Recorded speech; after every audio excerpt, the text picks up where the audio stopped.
Elizabeth Owens is here with more tonight. It's a 7 on your side crime tracker. Liz. Thanks, Amy. Well, just today I found 3 reports of stolen copper in the city of Spartanburg and 2 in the county. Law enforcement is stepping it up to catch copper thieves, but the problem still seems to be growing.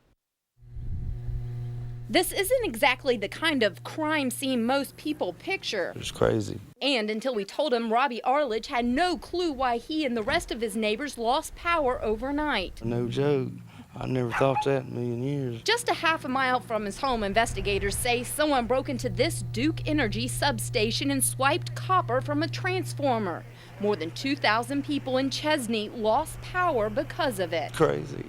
I mean, they could have got killed or something. A Duke Energy spokesperson said whoever did take the copper is lucky they did not lose their life in the process. The very high voltages used in substations can cause immediate harm, including death, to untrained and unqualified personnel. Spartanburg County deputies say this is just the latest in a long list of copper thefts. It's almost on a daily basis you see reports of copper being stolen, and it's stolen almost from every type of imaginable location, including air conditioning units from businesses and churches. Scrap yards, of course, are one of the first places that we're going to look, and we're going to look to see who scrapped metal recently and in what amount, and then we start kind of backtracking from there. Tony Ivy says last year lawmakers made it illegal for someone to possess over a certain amount of metal without proper documentation.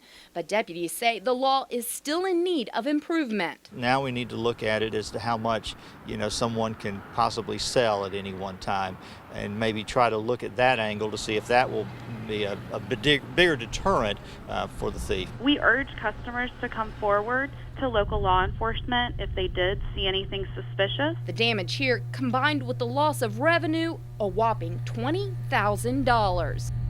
And investigators tell us that whoever stole the copper from the Duke substation may have been on an ATV. If you have any information, please call Crime Stoppers. That number is 188-CRIME-SC. Back to you guys. Elizabeth Owens is live tonight at GSP. She has more in this 7 on your side Consumer Watch. Big news, Liz. Hi, yes it is, Tom. And upstate leaders are hopeful the launch of Southwest Airlines here at GSP will save millions of dollars and bring more business to the area. Taxi 4116, grid ground, pushback, your discretion, advisory for taxi. Ladies and gentlemen, this is a Boeing 737-700. Please make sure your seatbelt is securely fastened at this time. There's over 300 of these airplanes in our fleet. Takeoff will begin Taxi 4116. On March 13th. This is a great opportunity for Southwest to bring low fares and great service to this wonderful community. The low-fare carrier will offer non-stop service out of GSP to 5 cities beginning this spring. The cost between $59 and $99 one way.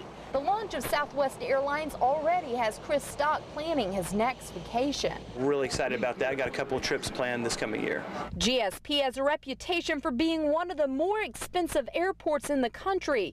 Southwest executives hope their airline will change travelers' attitudes about flying out of Greenville, Spartanburg. They can expect wonderful, affordable fares, no bag fees, and most importantly, an operation that they can count on.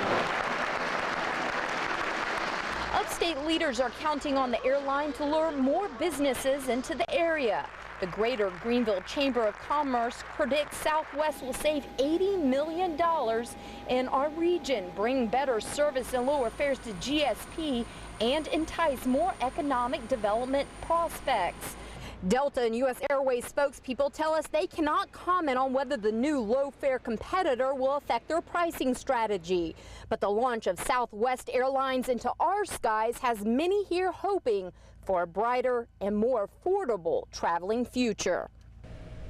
And besides lower fares, Southwest will be bringing about 35 to 40 new jobs here to the upstate. They're going to begin hiring internally first, and then they'll come here sometime in January looking for people in the upstate to come work for their company. We're live here at GSP. Elizabeth Owens, 7 on your side.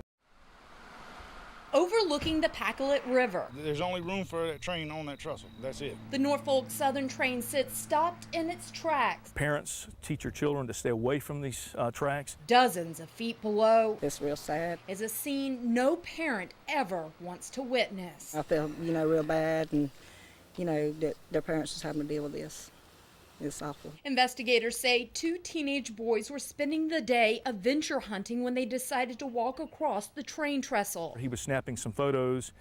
Unfortunately, the train was coming. He was unable to get off the track quickly enough. Authorities say the train was traveling around 52 miles per hour, which didn't give the boys enough time to run off the tracks. Investigators say both teens jumped more than 50 feet from this train trestle. Investigators say 16-year-old Timothy Van, an honor student at Spartanburg High, did not survive the fall. I find out it's a teenager. That could have been my child. The other boy, they say, is physically all right. You can see where he struck the ground. He's pretty dirty, shook up extremely.